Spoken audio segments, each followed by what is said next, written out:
don't know about you guys, but I am pumped. Today is game day. So, um, if you guys don't know, we are playing the Packers, and the Packers have come to Levi's, and we got our boy, my good buddy Alvarez, Mapp in the house, and he's wearing his Packer jersey, his Packer hoodie to show you where he's standing, what side of the fence he's rooting from. And I got my classic. My classic Steve Young. Oh wow, look at Um, that. Forever Young. So when these games play, I like to get go. This is the guy I root for. This is my superhero, right? So and we had some legendary battles against your team in the past. So Oh good yeah. morning, everybody. How's everybody? We'll start with Oh, Alvarez and then we'll go to David. How you doing, oh, Alvarez? I'm doing great, man. I'm doing great. Like if you told me, and actually, funny story. I was just thinking about like you told me that the Packers would be playing in the playoffs in the beginning of the season, which I told you like week 3. I'm like, man, I'm already checked out for the season. Like I recall vividly that I messaged you, and I'm like, man, this is going to be a rough season. Yeah, if you had told me back then that we'd be here, I'm like, nah, nah. I don't want to pat my hand on my back too hard, break it off or anything. I don't think I said those exact words, but I do think I've said a couple times. It's the season of love. I think I do think I've told you a couple times your team's scary good. They're a lot better than people expect, and people who are fans like you. Again, you've come with great insight. You've always told me, and you're very humble. You've always said, the team's just we're not there yet. We are a young team, but young and spunky, I guess you could say, or young and dangerous, right? Um, we're not going to be vulgar this morning, young, dumb, and full of you know what, but we can keep it clean. And guys, we got a game today, and David, how you feeling, man? The Packers, they really did surprise a whole lot of people out there. But over other than that, how are you feeling this morning? Is it snowing in Utah? You get the groceries done? It is not snowing in Utah. I did get all my running around done yesterday before the I don't how do you put this? All the streaming happened last night, the coast to coast, and then we were on Terradome for the Friday night show. But yeah, at this point we have one day that says it might snow, but it's a very low percentage at this point, and it's like 40 something degrees outside. So we have an absolute muddy mess with flooding coming in southern Utah. Well, be careful down there, folks. So let's shout out the chat real quick. We got Sir Felix the Cat, a good buddy, a good friend, just overall great guy, friend from high school, a fraternal brother, and just really good friend. He's also a Packer buddy, but sometimes people root for another team, and he's always been one of those guys that's told me good things about the 49ers and told me hey, if the Niners aren't there, he's always like counting on us next. So I appreciate you as well. And then, of course, I'm there saying good morning. We got Big City Man in the house. What's up? Let's go. And CarCast pulling up. And we have another great lady in the house, Caitlin. And if you haven't seen Caitlin in the chat, definitely say hello. Caitlin's a great lady. She pops up in Facebook a lot, and she's just straight faithful. Cannot say anything different. She is there. She was at the Christmas game this year against the Ravens, and that was that was. It could have went a different way, and it would, but hey, still to be there and to endure that, and still it's a memory that you probably can't ever get. You probably aren't going to be able to get that again, and it's a memory that you probably can really take a lot of good away from. Okay, so guys, we've been talking a lot, me and David and Josue. We've been messaging each other a little bit back and forth, and for the game today, it seems like our blueprint on how to beat the Cowboys earlier in the season, you guys kind of mimicked and took a little bit. So for us, we are run the ball 40, 50 times a game, and hey, good night, goodbye, go home, right? We're the victors, we're the champions, right? So if the Niners can continue that philosophy and play that type of football, then we should win. And your team, if your team somehow could trick us into throwing the ball, you guys potentially could win, right? But you guys Right. are very, very similar to us. You guys seem to rely on your running back a whole lot. And I think it's same concept. If we can make your quarterback sit back there and drop back and pass, and not do those fun passes where he's dropping back and falling off his foot. It looks like he's like, like I don't know. He's got some.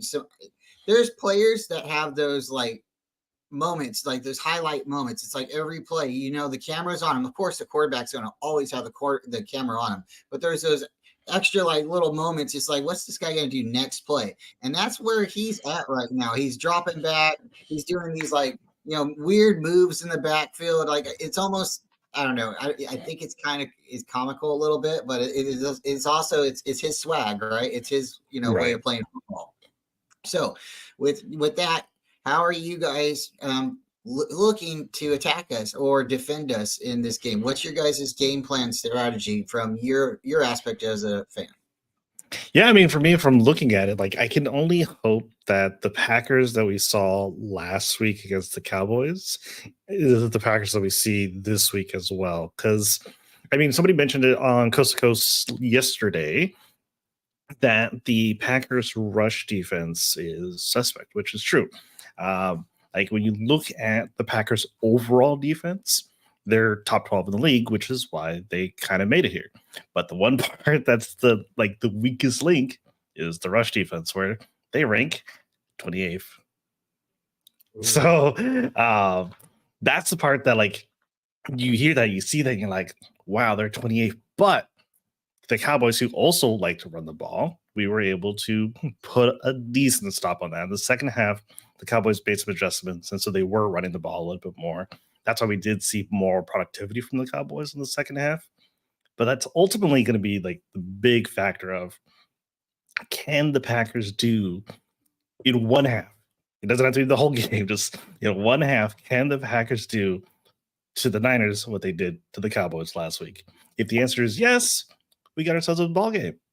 If the answer is no, which I want to be like pessimistic, but I mean, it's really hard when you have CMC. It's really hard to like stop that guy. Yeah. We'll see, but that's gonna be like the biggest secret sauce. But I mean, you're right. Like in terms of both teams, I think both teams want their quarterback, like, to make the opposing quarterback throw the ball, because that's where the Packers like took their opportunity last week with the several picks that they got in that first half. That's what kind of sealed the deal. Was one interception, and then you have a pick six to pretty much make it 27-0 for a short minute. And I think the same could be said where you may not want Jordan Love throwing. We now have the highest he's ever made it in the playoffs as a starter. So we'll see if the nerves get to him. It's obviously hard to say because, like a lot of people say, the Packers are playing with house money. So they're just kind of balling, just having fun. So we'll see if they keep that same mentality or if things change. David, what do you got for Mr. Josue Alvarez Mapp? Well, the Packers, like Jordan Love, the first half of the season, maybe not so good, but the last half of the season, I mean, yeah, I watched him play college football at Utah State. It's in my state, and he showed these flashes. It was like, this kid could be really good. But then he would do the bad decision making and, throw an interception. It was like, I've been saying, since the Packers drafted him, that the kid needs, he needs good coaching to get there. A lot of people are like, oh, Jordan Love's not the guy. He can't beat out Aaron Rodgers. Come on, people. You're talking about a future Hall of Famer and versus a young quarterback. So, but how do you feel about his progression?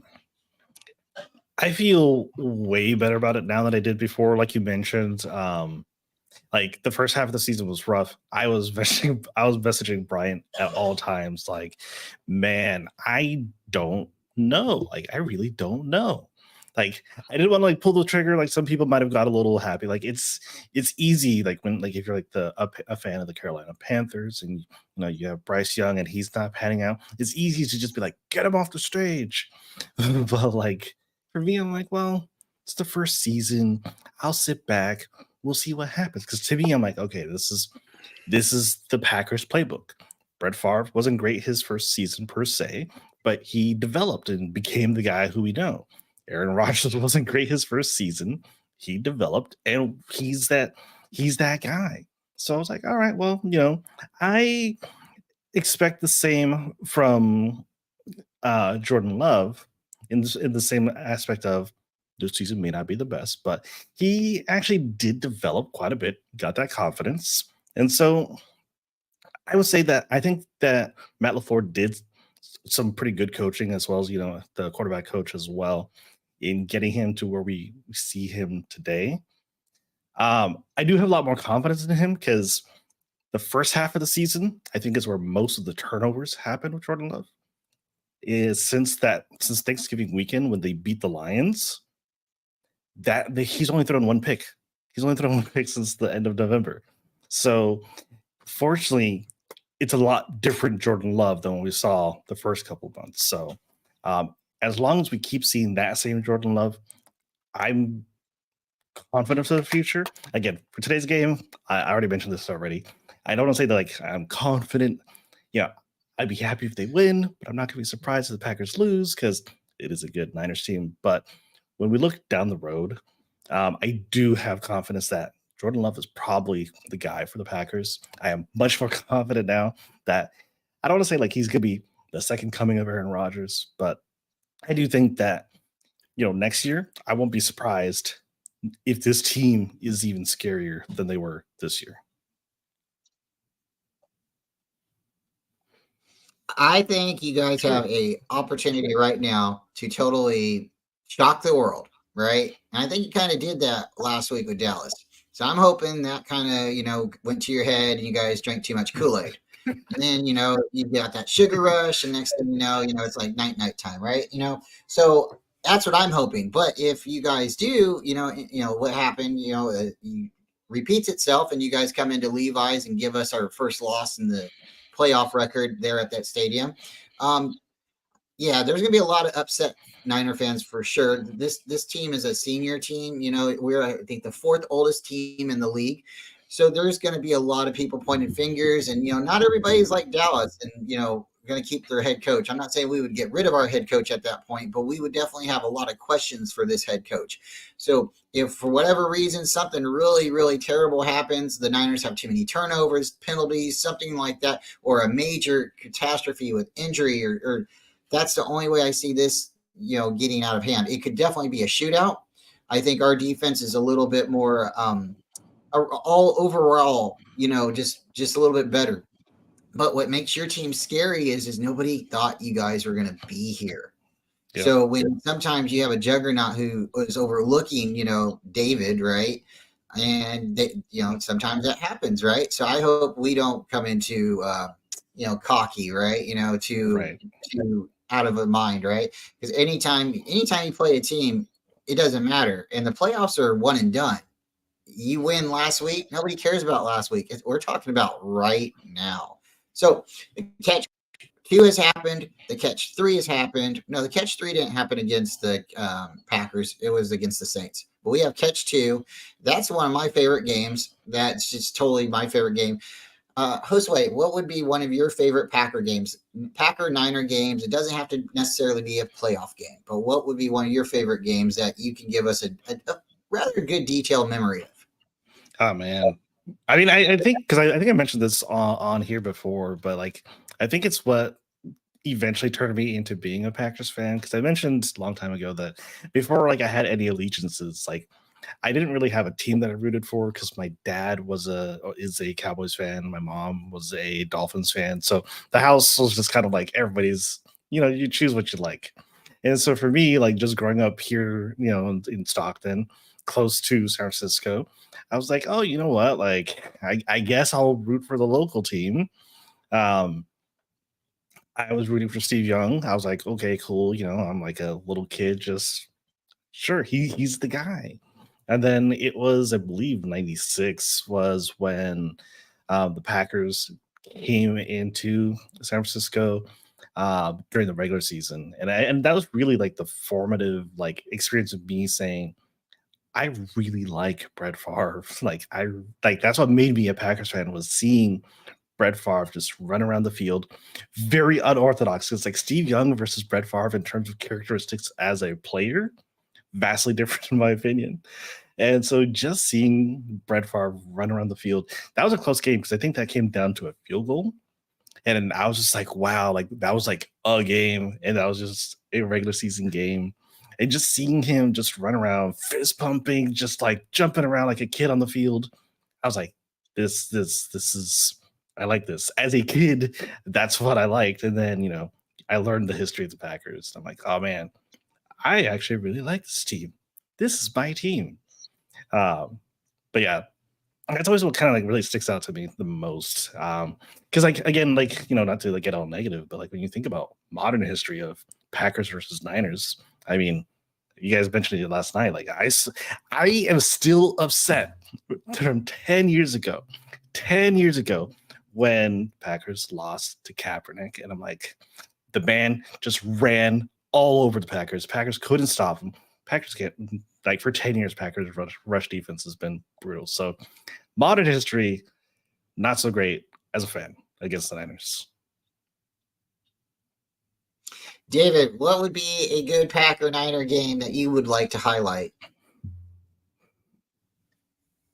Oh, those games from the '90s with Brett Favre, that he was the thorn on our side.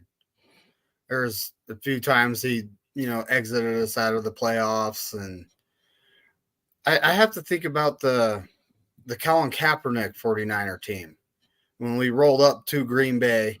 We're on the road in the playoffs, and he busts off. It's still the longest run in playoff history for a quarterback, but he busted off, what was it, a 55-yard run for a touchdown? Yep. And I was watching that play. I was like, I saw him take off. I'm like, oh, he's going to get tackled. No, he was faster than I thought he was. I'm going to say that right now. But that was a good game. Aaron Rodgers, poor guy, couldn't beat us in the playoffs. 0-4 against us.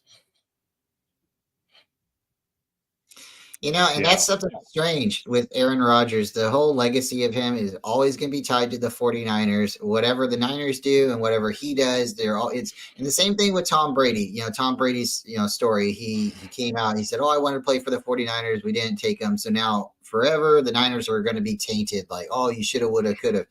And see, I like to think, yeah, he could have done good on the Niners, but maybe at that time he wouldn't have been the right fit, right? Sometimes you have to go to the right fit, the right team to be the right person, the right piece. When Brett Favre was in Atlanta, the coach didn't believe in him, and Atlanta, they benched him, right? So then they traded him. Did they trade him, Josue, or did they cut him? I think they traded him to. I believe they traded him. Yeah, I think they traded him for a late draft pick too. I think it was like a sixth rounder or something like that. It was disrespectful. Yeah, because he was a first rounder, if I'm correct. Yeah. So, he comes in and, when you have, I believe Jeff George was the quarterback of the Atlanta Falcons at that time, or, back and forth possibly. But, that's both quarterbacks had cannons of the arm, So Brett Favre comes in and, Mike Holmgren comes from the 49ers, brings that West Coast offense. Steve Mariucci goes with them. And, next thing you know, they're running what the 49ers were running in the early 90s over there in Green Bay. One of my favorite Super Bowls is going to be that 1997 Super Bowl. Is it it's the 97 Super Bowl where 98 where the Packers and the Broncos met up, right? 98, and then 99 was the Broncos and the Falcons. Yep. That's because 97 and 98 were the Packers back-to-back years for the Super Bowl. And, Brett Favre, I won't forget it. That was a back and forth game. that my dad, my dad was running through the house, getting excited every time one of them was, scoring a touchdown. And, they just scored. He just scored. And I remember Elway going into the end zone and getting that helicopter tackle, spin, and hey, he wanted it just maybe a little bit more. Brett Favre, he's been still knocking on that door every year. You guys were competitors and legitimate competitors. And it's neat how the Packers have went, several years, having a legitimate quarterback, drafting a quarterback, making that quarterback sit, not caring about anyone's feelings, making that quarterback sit. Right. Maybe pissing off that quarterback that's the starter to the point where he don't want to be there anymore, but they got the next guy. And I think that's what's happened. And this is the third time it's possibly happened where you went from Favre to Rodgers. Now you have Love. Oh my gosh, it's a season of Love. And if you guys are, keeping everything, in front of you right now, you guys will have that opportunity to really coin that term next year and say it could be potentially the season of Love, where this year you're playing with house money. Next year, I don't know what your guys' draft capital is for next year, but you have a good running back. You have two really good wide receivers. How would you compare your tight end? So Musgrave, like, he still needs a little more development, but I think when you compare like week 1 to now, Musgrave has really, really developed. Like, he was, I believe, either a first or second round pick from the Packers. And that's right. The Packers had 2 first rounds this past season. So that's what it was. He was a first round pick. And I don't know what it's looking like for this upcoming draft, what the Packers have, but tight end wise, like, he's doing well, could be better. I wouldn't be surprised if the Packers maybe draft in the middle of this upcoming draft another tight end that Gutekunst, he's the GM. I really feel like he has like the secret sauce that like it's hard to like look at him. It's hard to look at the Packers, especially like as a fan. Like, when you look at the last couple years of Rodgers' time, and you're like, what are the Packers doing? They're not doing anything to build around Rodgers. Like, it was very questionable the last couple years that Rodgers was there. And everyone's like, what's going on with the GM? What is he doing? What are the Packers doing? But like, you see it now, like, some of these guys have only been around like 1-2 seasons. And now, like, the payoff is there where you have a super young, super cheap team. And I do think that the wide receivers have all kind of panned out. Like, there's a lot of wide receivers I've never heard of in my life who are now playing with the Packers. There's been, I think, 5 or 6 different wide receivers who've all had touchdown receptions this season.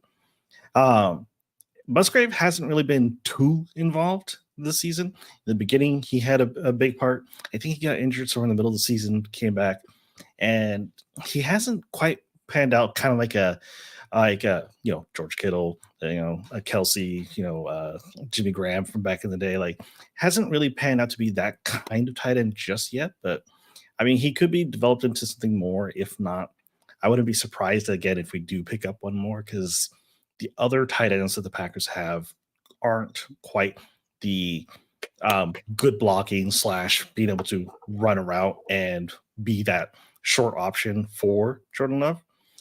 That's the reason why you often see Reed or Wicks running some of these weird slots and stuff to be that short out.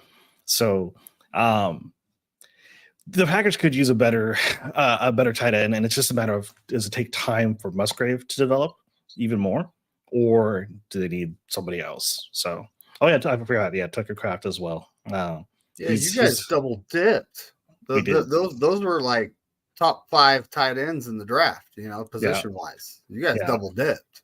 Yeah. Yeah. We went after who's our tight end, David? Cameron, drop a few. Cameron, I'm so sorry. David, Cameron Latu. I mean, like, sometimes rookies need to grow, right? You can't just kick a guy off the team right away. He needs time sometimes, but sometimes you don't have time to let that player develop. And the thing about the Packers is the Packers have made time for players to develop. That's one thing with your quarterback situation for sure. Right. And if they're doing that with the quarterbacks, I imagine they're doing that with other players as well. Right. So shout out to Greg and Brad. Got a lot of Packer fans here in the house today. So, David, you and me, we like talking a little bit. Well, I like talking. You like, you talk to me, but I talk a lot about special teams. And the Packers kicker was one of the kickers that was kind of on the radar. Chad Ryland, I think he went to the Patriots. Carlson, he went to the Packers, and we have Moody. So recently, and I want Josue's opinion on this too, but what's going on with the Packers kicker? He missed an extra point in the game last week, an extra point. I think he's missed 5 on the season. And I'm not, but kickers make mistakes. Sometimes they miss. Do you see the Packers moving off of their kicker this year? And it's going to go to David, then we'll go to Josue, because one thing I want to bring up too is, and David, I want your thoughts on this. We got Ray back. Ray's back this game. Yes. We got McLeod, and I want your thoughts too on that, because we got him from the Packers, Josue. So, David, what's going on with Lambeau's special teams? Well, their kicker, he's missed 5 field goals. I don't know his percentage on the season. Normally, is it still Crosby? Oh, Jose. It's not Crosby. It's Carlson. Carlson. So, I remember Crosby being there, and he was like Mr. Reliable. You could just count on the guy. Right. But at this point, there's been league-wide, there seems to be kicking issues, guys missing extra points, which, our kicker, he missed 1 extra point. I believe he's like, what is that, 57 for 58 on the season? I mean, that's a lot of extra points. So missing 1, no big deal. Robbie Gould missed an extra point last year. Percentage-wise, he also matched up with what Robbie Gould did last year on hitting field goals. So, our kicker, I don't think he's an issue. But I mean, how do you think your kicker is going to adjust? Because Levi's, I've been in the stadium. It has some tricky wind. It's nothing to, I mean, how does your kicker do when it comes to like windy weather and things like that? Rain. There is a potential for rain. I believe it was at 50% last time I looked. I got to look again. Yeah, I mean, it's going to be interesting because obviously he'll probably be doing some kicks, before the game today. I do believe that overall he is a younger kicker, younger being like his experience in the league. So I wouldn't be surprised if yet again there's like a missed field goal and or a missed extra point. Wouldn't be surprised. I wouldn't say that the Packers would probably pull the trigger on him unless there is like a super standout person who is available late in the draft or in free agency, because Packers live through free agency and undrafted free agents. That's how the Packers really pick up a lot of these people that you either never heard of, didn't give much respect to, coming from kind of the mid-major schools. So I don't expect them to really pull the trigger unless there's somebody who they really feel, again, going back to Gutekunst being kind of like this wizard of finding people who you can get on the cheap who are really good. So we'll see. I don't see them really moving off of him, but I wouldn't be surprised because, again, we had missed that extra point last week, and I was sitting there and I'm like, oh my God, that's going to come back and bite us. Like, I was like, I swear, what's going to end up happening is this game's going to come down to 1 point. It fortunately didn't, but like every time like we see those missed extra points this season, that's kind of been a difference maker in a lot of games. Is you miss 1, and now that's the difference maker of if you have a good team. Like again, if you have like the Niners who could convert on 2 points easy, man, it's makes it tough. So Carcast was asking if Carlson from the Raiders and Carlson from the Packers are related. They are brothers. Really kind of cool. Really, really cool. And yeah, I mean, kicker is a tough position, and they all go through slumps. We just need to, ride it out. I don't think having a draft selection next to your name is the all ins be all tell all. But when you are drafted early and or rather high, people do expect a lot more out of you because they're paying you a lot more. So maybe one day if there's ever like a difference in wages or there's a wage change for these rookie kickers and rookies in general, because again, you get somebody like Brock Purdy coming out, the guy has he's got everything going on and he's getting paid what? So it's sometimes just luck, right? Where you're drafted, your selection, you look at Tom Brady, same thing kind of happened. But then you pull out, something like Aaron, I keep calling him Aaron Love, but it's Jordan Love. And Jordan Love is a first rounder. And he's pretty good quarterback. Again, he got to sit, he got to develop, and now he's ready to roll. And I think you guys got a good chance. And yes, which Michelle's correct. All kickers miss. They all miss. It's a 50-50 shot. It's just one of those things you don't know. It's the intangibles. Sometimes you can have the best shot, the best kickoff, the best, however you want to say it. You chipped it, you chopped it, however you hooked it. But when you get it up in the air, sometimes, the weather plays a game. Sometimes you can say it's fate. But we don't want to come down to special teams. We want this game to be, be decided by our teams, quarterbacks, or potentially our defense making a big play or something. But it's just interesting because with everything that's been happening in the playoffs the last couple of weeks, and for the 49ers, this is our first game in a couple of weeks because we got the bye. Right. Our last game we did miss again, and we missed a kick and we missed a field goal, extra point and a regular field goal. So the Niners kickers missed, I want to say 5 on the year, and that's 4 regular kicks and one extra point. That's okay. Like David said, 56, 58 kicks, on just extra points. At one point, I was joking with everybody saying maybe he'll be the leading scorer on the team. Now, you don't want your kicker to be the leading scorer, but sometimes it just happens to be because one player will get the touchdowns and one player just doesn't get spread around the right way. But that kicker always puts up points, right? Kickers, they do their job, they put up points. But Carlson in the last week, he did miss. And then the same thing with the Cowboys kicker. He missed the week 18 as well. And he was perfect on the season. So kickers do miss. How are you feeling with your defense? How is your defense going to stand up? I know your defense has a pretty good passing. You guys got some corners, some ball hawks back there. But as far as stopping the run, how do you guys what players are you looking to make tackles for, or who's your thumpers? Yeah, I mean, so, and I'm glad you brought that up because I did want to address that because 49ers Ultimate Report put that in the chat asking about the defensive coordinator for the Packers.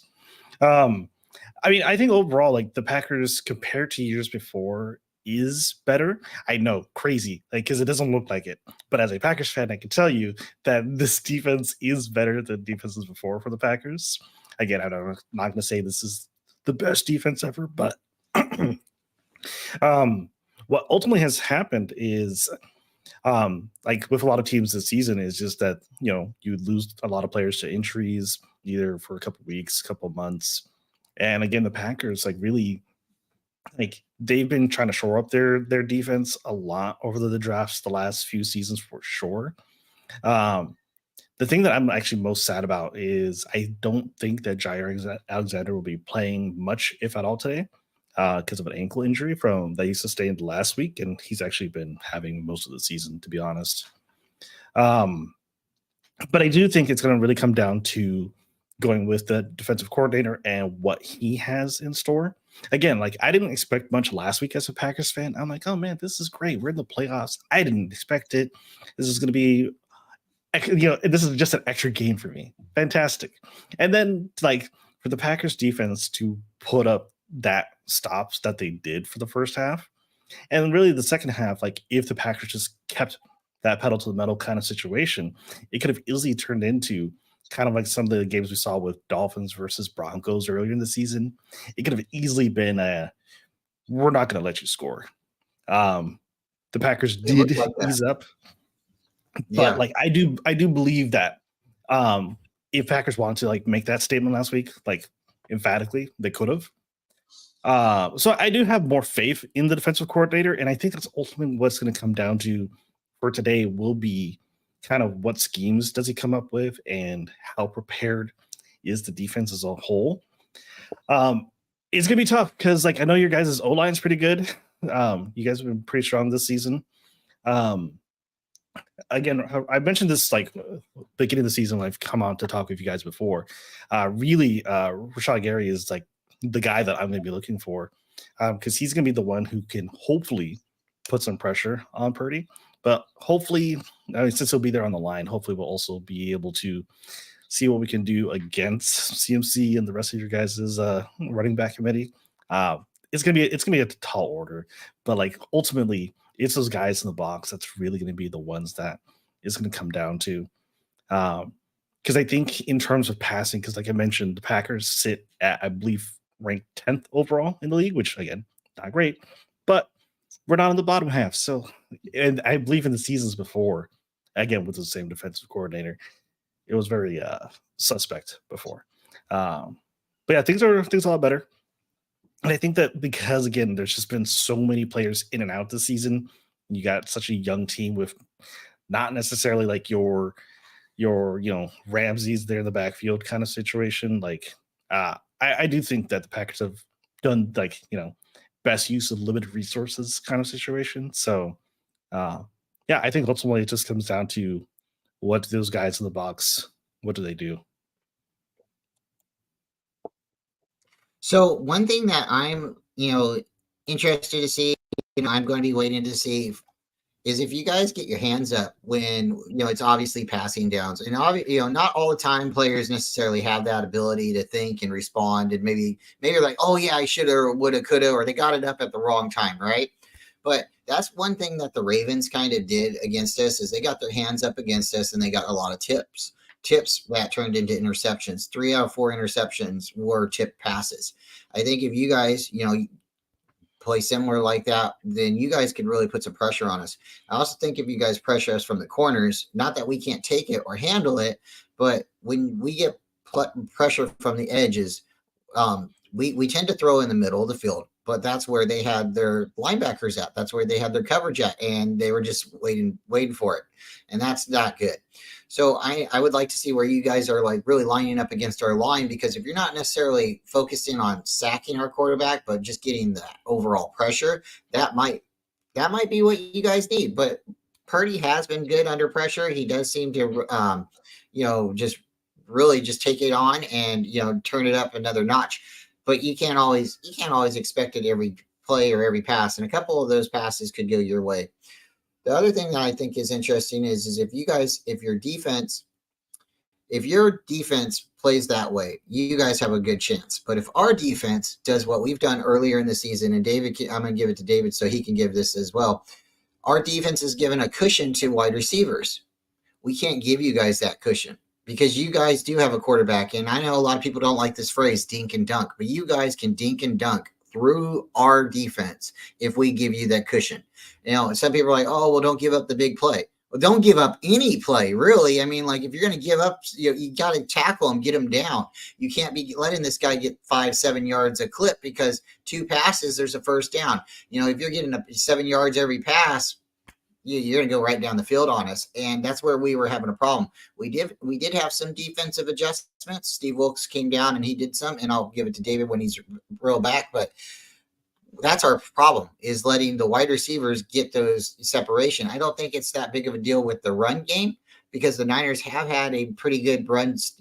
We've stopped the run when we've needed it to at times during the game when it's been critical, but it's been when we've had injuries, when Armstead's come out, when we've had other guys that's come out, that we've had these big, and it's not necessarily, like you've run this much on us. It's, you had a big yard game, you had a slash play, and that's really typically it's only happened once or twice a season, out of this season. We're not that horrible. It's just sometimes our guys don't tackle, and it's more like they're lunging, they're doing those torpedo tackles, but things have changed. So, David, how do you feel with the Niners comparison of that as well? And the wide receivers, how are the Niners going to lock down on the defense of the offense of the Packers and not give up those crucial yards like the Puka Nacua yards that we give up against the Rams this year?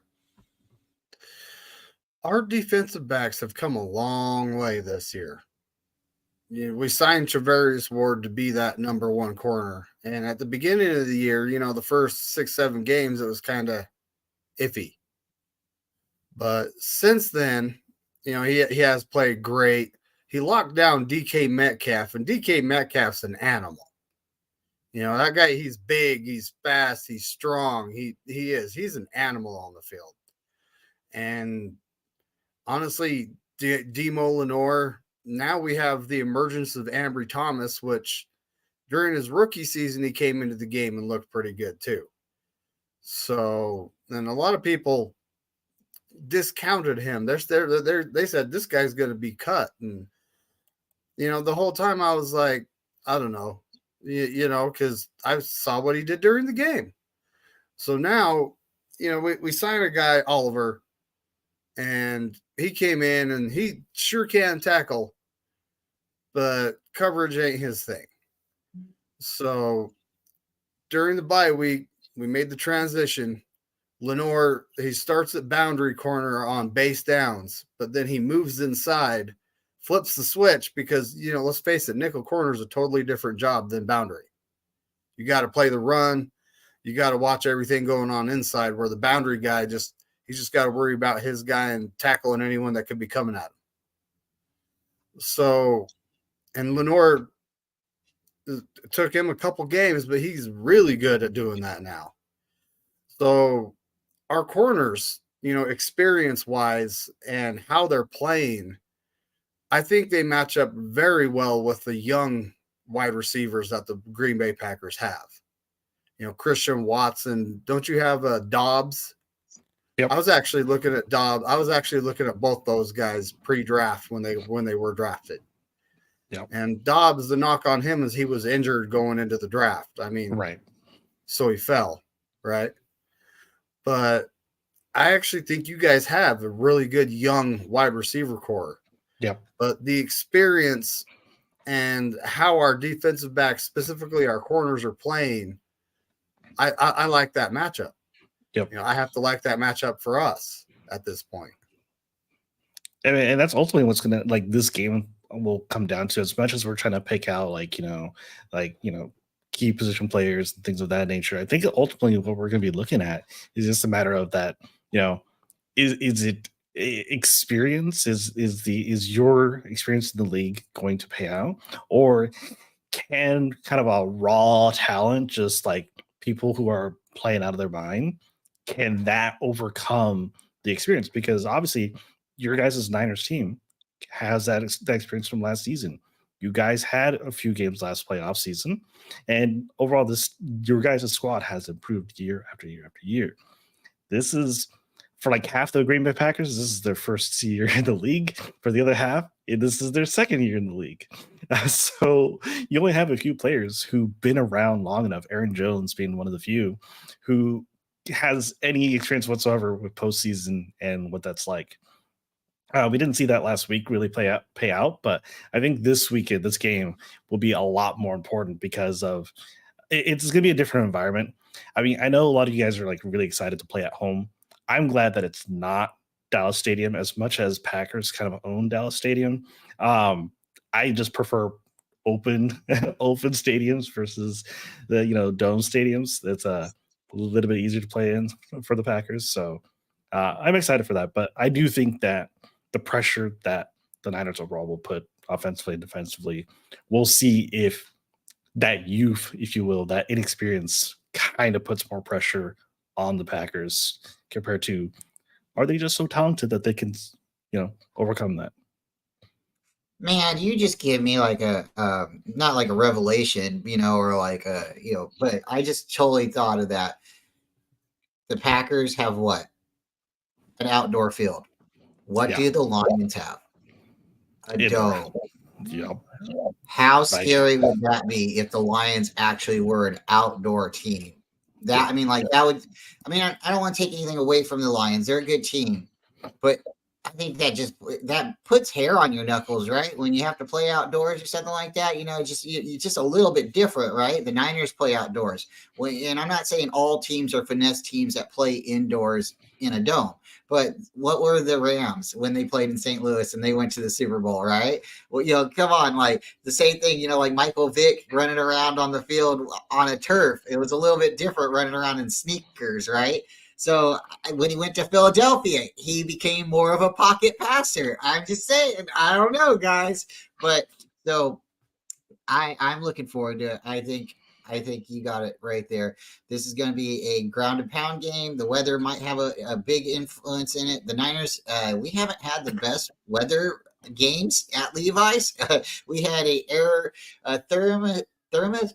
I don't know how to say it, but we had a river river, and that's the best thing. How do you have a river?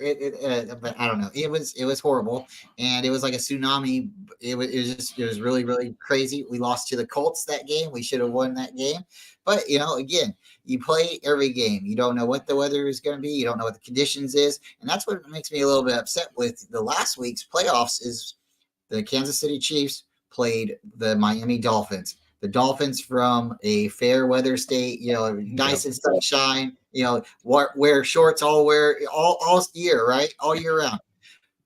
Go and play one of the coldest playoff games ever, right? Yep. The Bills, who play in a outdoor stadium, have the ability to get the game to be rescheduled because of cancellation of maybe people not be able to get there. Okay, I can feel it. But that's the risk and the reward of being a fan. And Packer fans, what do you guys do? Your fans go out there. Fans who aren't paid go out there and take care of the stadium. Shovel the snow out, right?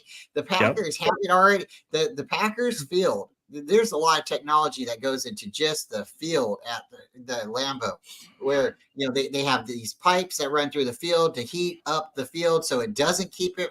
That's why it's not going to have a bunch of ice and snow unless it's snowing during the game, right? Like they have tarps. It's just total mentality. So I guess when you're prepared for it, you go through it. Like if you don't know about snow, you probably don't own a snow shovel, right? So, but again, why would the Buffalo Bills, who are usually right outdoors, used to this, gonna get the help from the league and get their game moved? I'm not saying it really hurt Pittsburgh, but guys, makes you think. I don't know. It makes you think. Maybe a little too early to put the tinfoil hats on, but I don't know, guys. So we're talking about the weather. I just looked up the weather report. And Santa Clara, California, 30% chance of rain for most of the game, 40% for one. That doesn't exactly sound to me like it's a guaranteed downpour. So yeah, if it does happen, weather shouldn't be, even if it rains, it shouldn't be bad. It shouldn't be a big issue. That's good news for both teams. Yeah. But when we played in Green Bay in 2021, I don't remember what it was, but it was brutal cold. Yeah. And I had a 49er content creator. I don't know if you know who these guys are, but what is it? Game On Wisconsin. That's those are the content creators. But he had those guys on, and those guys were saying it's cold. You guys aren't going to want to tackle. You're not going to want to do this. It's like a lot of our football players come from schools that played in the cold. It's not like they're going to forget how to play football here. Right. Like Fred Warner come from BYU. They played in some serious storms and some horrible weather. So it's not anything that these guys haven't done before, but that game was that was a crazy game to watch. The cold was affecting everything. Like the ball was frozen rock hard, and honestly, I think the quarterback was losing the feeling in his hands when he was, trying to feel the ball to throw it. And there was some stuff going on during that game, Well, and I remember the Packers had so many drop passes because Aaron Rodgers was just throwing that full speed in January where oh man, you just hear that coming off the chest. That takes the wind out of you. He did that for years too, though. He threw in that kind of weather for years. It didn't have, it was no big deal to him. He was out there, right? Right. But like Kansas City, I'm hearing reports that game was so cold that some of the players that didn't have their skin covered up are dealing with frostbite and other issues. Yep. And that's, you got safety first, folks. You got to protect yourself no matter what you're doing. Yeah. Because I do whatever like Tyreek. I do whatever like Tyreek Hill. During his practice before that game, like he was just out there like in a sports tank top, and I'm like, Tyreek, like it is freezing, and this was before the game. I saw something interesting in the chat on the Packers. Did they practice this week, or was it all walkthroughs? Walkthroughs. It was predominantly walkthroughs. Yeah. Wow. And yeah, that's interesting too. That's interesting too pure trust. Yeah. What I was going to say is the Niners have had the weeks off, right? So okay, you would say okay, they can play anytime, right? And I believe the Texans and the Ravens play earlier today, if I'm correct. So it makes sense to have both, number one seeds playing. But why not move that to Sunday? Because officially we're supposed to be playing on Sunday, right? Ideally football's played on Sunday, and that would give the Packers, because you guys played on Sunday last week, right? Right. So that would give you guys, a full week. So for the way they did the scheduling, I mean, it's okay, but to me, it would have been more fair. It would have been fairer, right? To have you guys have it on Sunday. It doesn't matter the day for us. I mean, I know some people would say, oh, well, the Niners got one more day, or, the Ravens, but at the end of the day, they are the number one seed. Maybe too many days off, maybe it's not going to be good for them too, so you got to look at that aspect. Well, that's one of those things where, again, like, people were talking about, go back to the Buffalo Bills game. People were talking about, like, is that fair? Is that not fair? Same thing with playing in Kansas City when it's sub-zero, second coldest game ever played. For me, like, the way how I look at it is, and maybe this is me biased as a Packers fan, like, one, I don't really care about, like, the weather being a factor. Like, that's just football. Football's played in the elements. As long as the fans are safe, that's ultimate number one.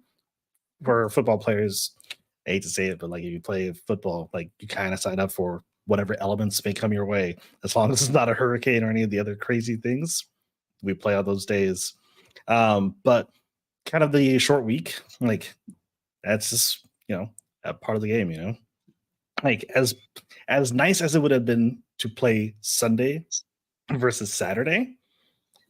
I mean, for the Packers, like having a short week, like as much as it sucks, like that's the game. You guys are paid to play like this. This is your job. Sometimes you get a week off like the Niners, and sometimes you get one less day in the week than you normally would.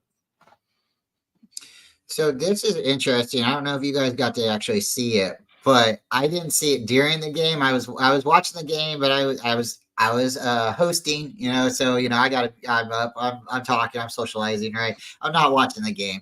That's what makes it hard when you're barbecuing and you have, you don't get to see everything, right?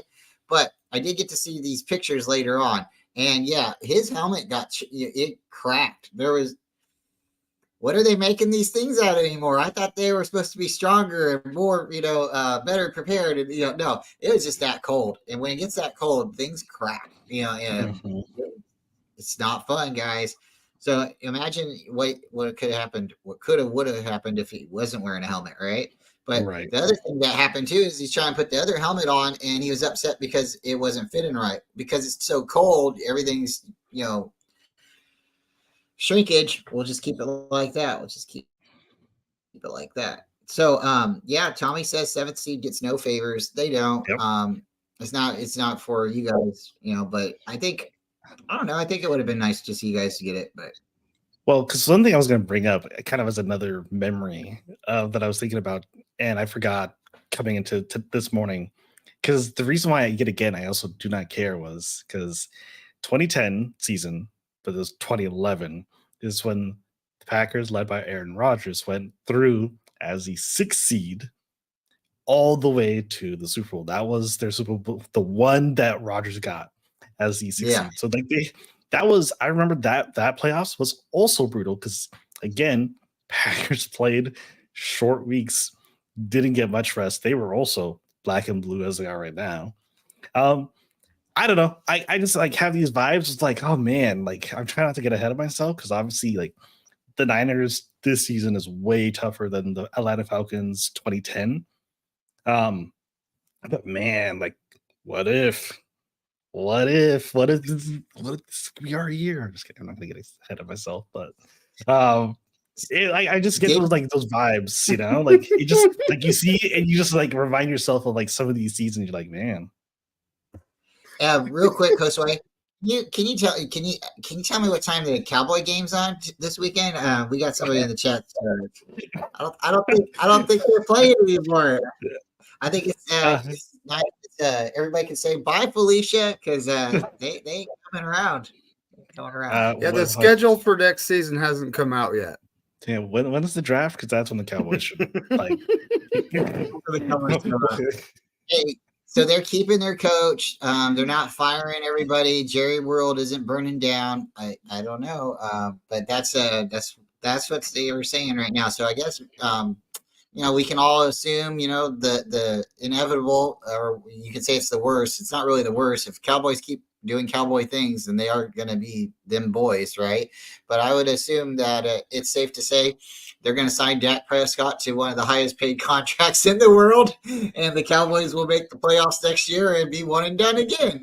So we can we'll just have to wait to see. But hey, the Packers are looking up, the Niners are looking up. Trent Williams has come out and said that he's coming back.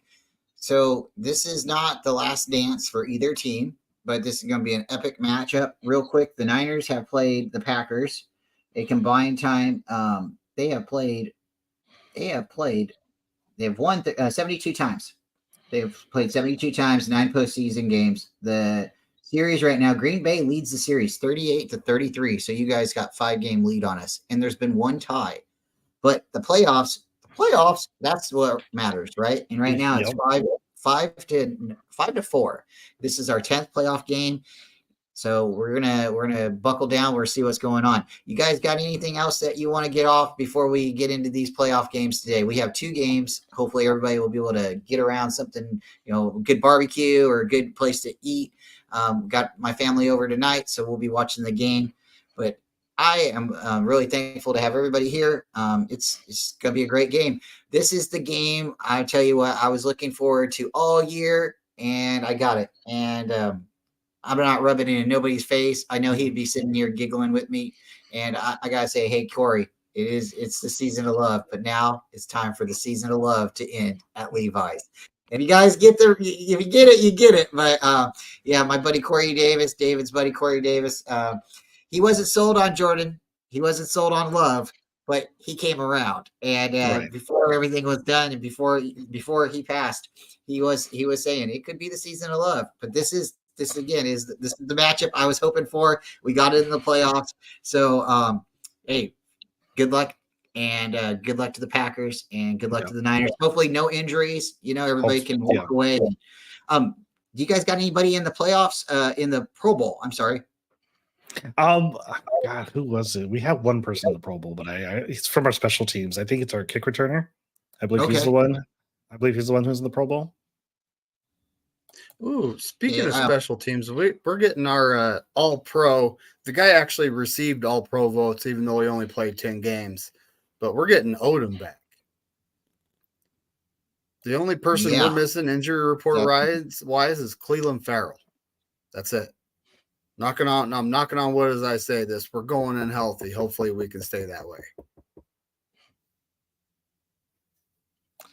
Yeah, really, again, if we lose this game, it's no fault to anyone except the Niners. The Niners have to take care of business, just like the Packers have to take care of business.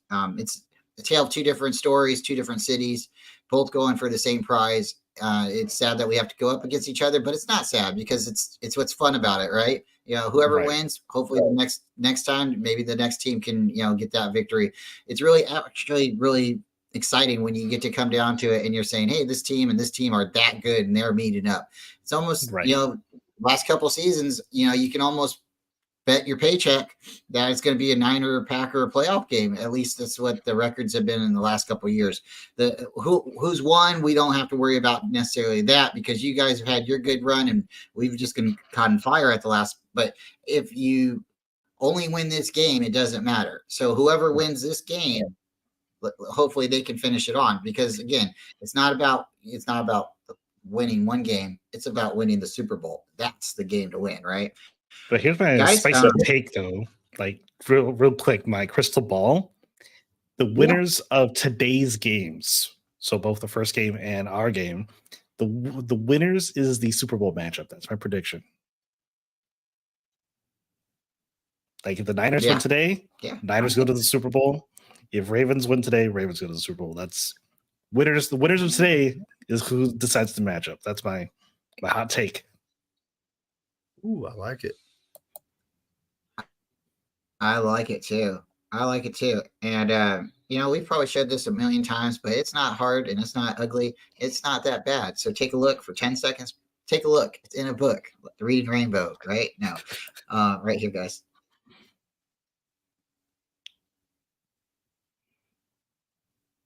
Yeah, purple and red. That's crazy, ain't it? Yep. Purple and red. Who's purple and red in the team, right? So I don't know, in the league, right? That's why when the Vikings didn't make it, I got really excited. I'm like, hey, this might be really this might be something, because you could have been it could be the Chiefs. It could be the Chiefs and the Vikings, but the purple Eaters, they're not in there. And I don't think the Swifties are going to be making that strong run. It could be Bills knocking out the Chiefs and then playing the Ravens, or maybe even the Texans. But that would be scary if the Texans win. We should all be really scared if the Texans win. And the Packers and the Texans both make it to the Super Bowl, guys. Everybody should stop predicting games, and we should just reevaluate everything, right? But hey, guys, thank you all for coming. Please like and subscribe to the channel. David McNiner is my great buddy, good co-host. He does a lot of things with me. Type his name in, David McNiner. You'll see his channel. Please subscribe to it. Josue Alvarez Mapp is my good buddy, my good friend, my brother. He is also somebody who does a lot of things with me as well. We're going to be doing more and more things on Friday nights coming to you from the 209. We'll still be doing our Friday night show as we are, but there's going to be some, we'll just say it, Wayne's World vibes coming to you. And it's going to be pretty cool. So it'll be coming out of my garage. Hopefully you guys will be tuning in for it. And we'll be firing it up. So guys, get into the games today. Let us know if you want, after the show's over, put your comments after the show, because that'd be great. Put comments after the show and tell me what your score prediction is for the game. And with that, we should see you tomorrow. Win or lose, we'll be smiling. Well, maybe a smile could be a frown. I don't know, but hopefully either way, we'll be here with a cup of coffee streaming on David and my channel. And Josue, if you have time tomorrow, you want to come back tomorrow, that'll be great. We'd love to have you back as well. So guys, thank you again for coming. And with that, we're going to leave you with the intro as our outro. So I like it. Didn't get all the greats, but I got the ones that I think I got some of the good ones. So here we go. And with that, guys, stay faithful, enjoy the game, and we're out. You want to say your thing? Go Niners, and as Corey Davis would say, F all 31 other teams. No offense, Packers fans. Sorry. Say it louder, Josue. I didn't hear it. I said it. Go Pack, go. Go Pack, go. That's all I gotta say. 3 words. I love it. Yeah, but you gotta say it where we can hear you. I love it because that's one of those things, the beat, that sound, like when Monday night first started coming around, and then you'd see the Packers and be like, go Pack, go, like I was a little kid, but I still was like, I'm a Niner fan. What am I doing here? But it's catchy, right? But thanks guys. And we're out. We'll see you next time.